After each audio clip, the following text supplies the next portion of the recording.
Well, Brian, as you know, they're part of this axis of oppression, China, Russia, Iran. So let me ask you, do you think that Team Biden has been asleep at the switch while Iran has been inching ever closer to enriching weapons-grade uranium? I don't think they've been asleep at the switch. I think they've been enabling what we see happening right now.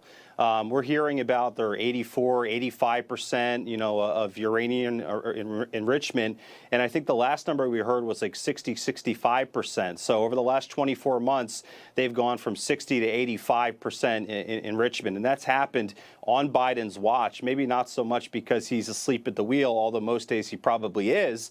But it mostly has to do with the fact that they've been doing everything they can to support this regime. And at the end of the day, the Iranians are selling over $1 billion of oil every month to China. We have sanctions and tariffs on the books right now that President Trump enacted that President Biden has chosen not to enforce. That means the Islamic Republic of Iran has gone from, I don't know, $5 billion in international reserves to who knows, $50, $60 billion. So, I mean, of course, they're stronger now today than they ever have been before, and that's because of President Biden. Well, Israeli Prime Minister Benjamin Netanyahu, Lisa, says Iran attacked one of their oil tankers last week. They're denying it, of course, in Iran. But without the U.S., do you think the world can stand against a Russian and China-backed Iran?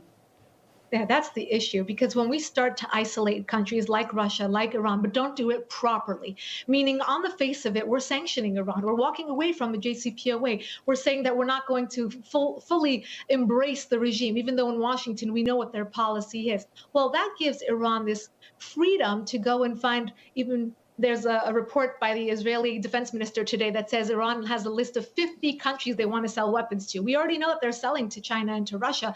Why wouldn't they continue selling? Why wouldn't they continue strengthening themselves and really playing out the clock? They must have a clock in Tehran that says Biden's time left in office so they can really strengthen their positioning.